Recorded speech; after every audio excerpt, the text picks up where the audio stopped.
Halo adik-adik, perkenalkan nama kakak Febri. Jadi hari ini kakak akan bantu kalian belajar biologi mengenai materi pertumbuhan dan perkembangan tumbuhan. Nah sebelum itu kita harus tahu nih, apa sih itu pertumbuhan? Pertumbuhan merupakan pertambahan ukuran, baik itu tinggi, massa, maupun volume. Nah, pertumbuhan ini bersifat irreversible atau tidak dapat balik. Jadi saat tumbuhan sudah bertambah ukurannya, dia tidak bisa balik menjadi lebih kecil. Pertumbuhan itu dapat diukur, misalnya pertambahan tinggi, lebar daun, dan lain sebagainya. Nah, pertumbuhan ini akan menghasilkan grafik yang berbentuk sigmoid. Jadi, pada grafik tersebut dibagi menjadi 4 fase, yaitu fase pertama, fase awal, fase log, fase perlambatan, dan fase stasioner. Pertumbuhan dibagi menjadi 2, yaitu pertumbuhan primer dan pertumbuhan sekunder. Pertumbuhan primer merupakan pertambahan dari tinggi tumbuhan. Biasanya ini terjadi karena aktivitas meristem apikal. Jadi meristem apikal itu ada di ujung akar dan juga ujung tunas. Untuk pertumbuhan sekunder itu tumbuhan mengalami pertambahan pada lebarnya. Jadi makin lama itu ukurannya akan lebih melebar. Nah biasanya pertumbuhan sekunder ini terjadi pada batang. Jadi batang yang awalnya ukurannya segini, nanti akan lama-lama melebar. Itu akibat dari meristem lateral. Nah lanjut ke perkembangan. Jadi perkembangan itu merupakan proses menuju tingkat kedewasaan pada masing-masing individu. Nah biasanya perkembangan ini berhubungan dengan diferensiasi dari setiap sel. Perkembangan ini juga menunjukkan pertambahan kompleksivitas pada tumbuhan. Biasanya perkembangan ini berlangsung secara bersamaan dengan pertumbuhan. Nah, lanjut ke materi berikutnya yaitu tentang struktur bunga.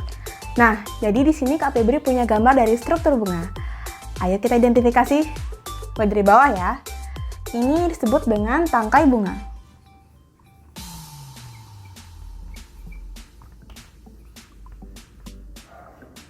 Nah, bagian ini biasanya saat kita petik bunga, kita juga memetik juga tangkainya. Berikutnya ada yang disebut dengan dasar bunga. Atau dalam bahasa biologinya disebut dengan reseptakel.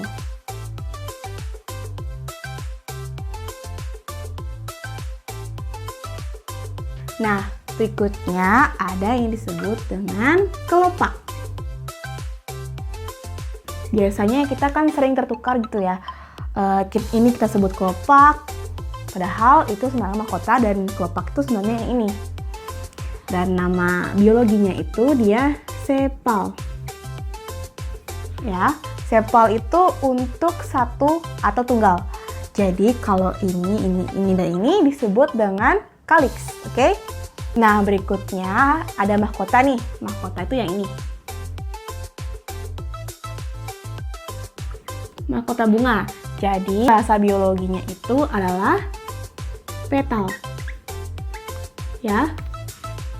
Petal. Jadi untuk satuannya atau tunggal disebut dengan petal, kalau banyak disebut dengan corolla. Nah, berikutnya kita masuk ke organ reproduksinya. Ada organ reproduksi jantan dan juga ada organ reproduksi betina. Jadi dalam satu bunga itu terdapat organ betina dan organ jantan.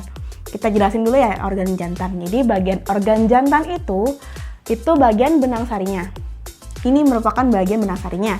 Jadi benang sari itu dibagi menjadi 2 bagian. Ada yang disebut dengan kepala sari dan bawahnya itu tangkai sari.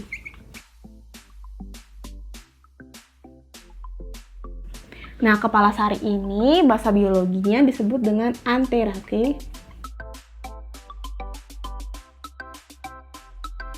Nah, kalau tangkai sari itu disebut dengan filamen. Nah, masuk ke organ reproduksi betina.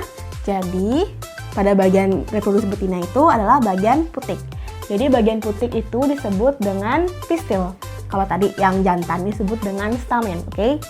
Nah, pistil ini dibagi menjadi berapa bagian? Daripada yang atas disebut dengan kepala putik.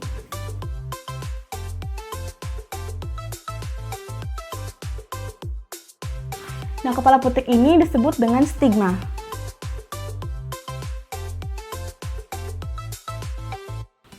Nah, kalau tangkai putiknya disebut dengan stilus.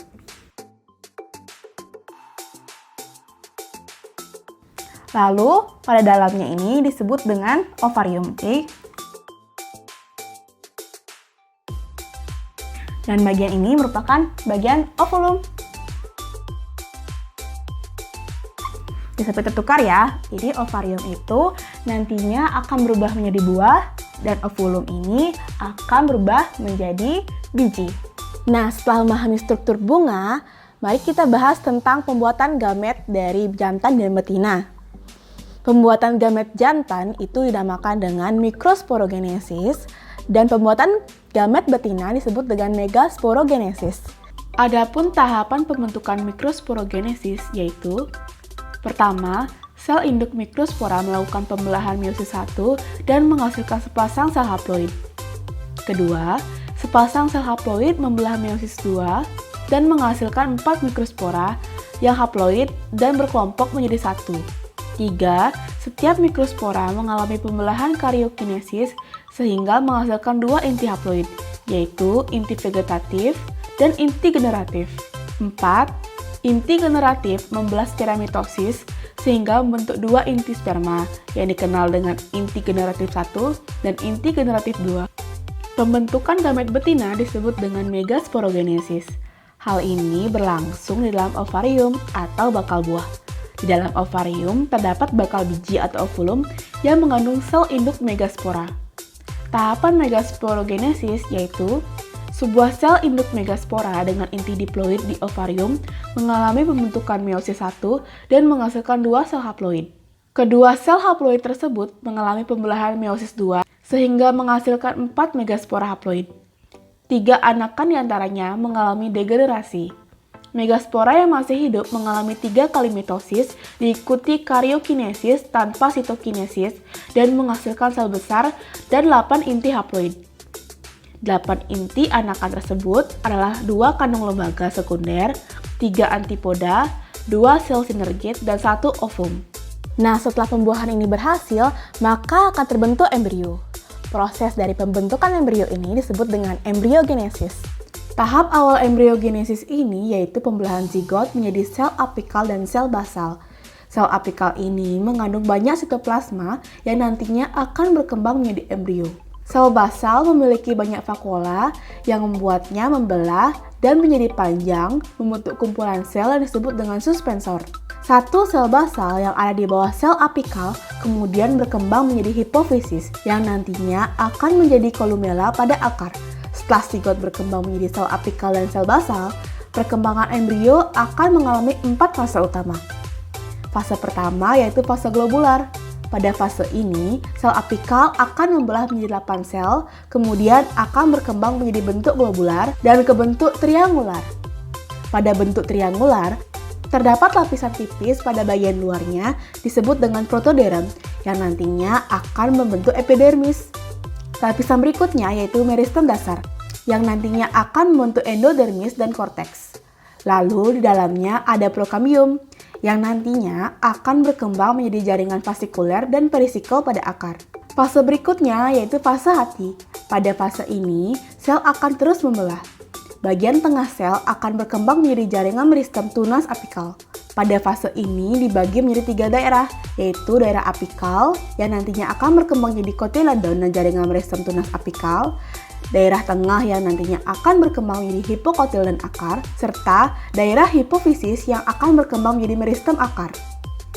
Fase berikutnya yaitu fase torpedo. Pada fase ini, embrio akan terlihat terus memanjang. Bentuk kotiledon akan mulai terlihat karena terus membelah.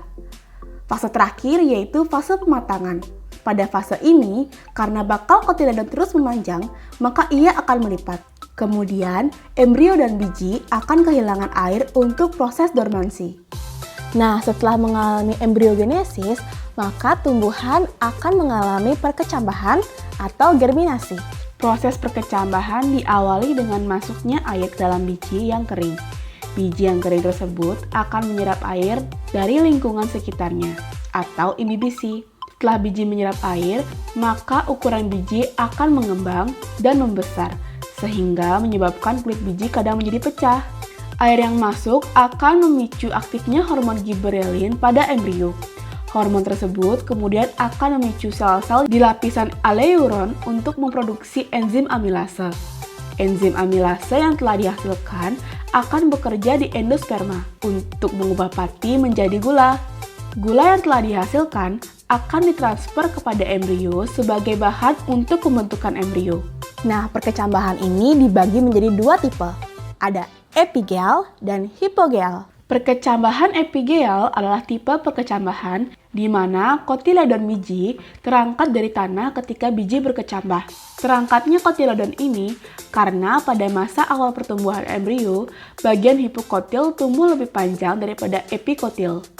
Perkecambahan hipogel merupakan perkecambahan di mana kotiledon biji tidak terangkat ketika berkecambah. Tidak terangkatnya kotiledon karena pada masa awal pertumbuhan embrio, bagian epikotil tumbuh lebih panjang daripada hipokotil. Pertumbuhan dan perkembangan ini dipengaruhi dari beberapa faktor. Ada faktor internal dan juga eksternal. Faktor internalnya dipengaruhi oleh gen dan juga hormon. Informasi genetik pada gen mengendalikan terbentuknya sifat penampakan secara fisik melalui interaksinya dengan faktor lingkungan. Ada 5 hormon yang berperan dalam pertumbuhan dan perkembangan tumbuhan, yaitu auksin, giberelin, sitokinin, gas etilen, dan asam absisat. Auksin berfungsi sebagai pembentangan sel, pembelahan sel, dan merangsang pembentukan buah dan bunga. Giberelin berfungsi untuk menyebabkan tanaman berbunga sebelum waktunya, menyebabkan tanaman tumbuh tinggi, dan berperan dalam germinasi.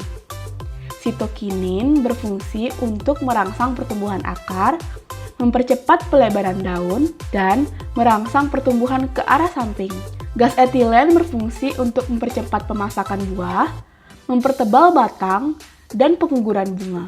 Asam absisat berfungsi untuk mengurangi kecepatan pembelahan, mengurangi pembelahan sel, dan menyebabkan dormansi. Sedangkan faktor eksternalnya dipengaruhi oleh nutrisi, cahaya, suhu, kelembaban, dan juga air. Unsur nutrisi yang dibutuhkan dalam jumlah yang banyak disebut dengan unsur makro. Unsur makro yang dibutuhkan oleh tumbuhan yaitu karbon, hidrogen, oksigen, nitrogen, fosfor, kalium, sulfur, kalsium, besi, dan magnesium. Adapun unsur nutrisi yang dibutuhkan dalam jumlah sedikit disebut dengan unsur mikro, yaitu boron, mangan, molibdenum, seng, tembaga, dan klorin. Jika salah satu kebutuhan unsur-unsur tersebut tidak terpenuhi, akan mengakibatkan kekurangan unsur yang disebut dengan defisiensi. Suhu berpengaruh terhadap fisiologi tumbuhan, yaitu mempengaruhi kerja enzim. Suhu yang paling baik untuk pertumbuhan disebut dengan suhu optimum, antara 10-38 derajat Celcius. Cahaya mutlak diperlukan dalam proses fotosintesis. Tumbuhan yang tidak terkena cahaya tidak dapat membentuk klorofil, sehingga daun menjadi pucat. Air berperan di dalam melarutkan unsur hara dalam proses penyerapan. Air dibutuhkan tumbuhan sebagai pelarut bagi kebanyakan reaksi dalam tubuh tumbuhan dan sebagai medium reaksi enzimatis. Pada keadaan lembab, banyak air yang diserap oleh tumbuhan dan sedikit penguapan yang terjadi, sehingga mengakibatkan pertumbuhan menjadi cepat. Nah, sekian dapat Kak Febri sampaikan. Semoga video ini bermanfaat buat kalian. Akhir kata, Kak Febri ucapkan terima kasih. Bye-bye!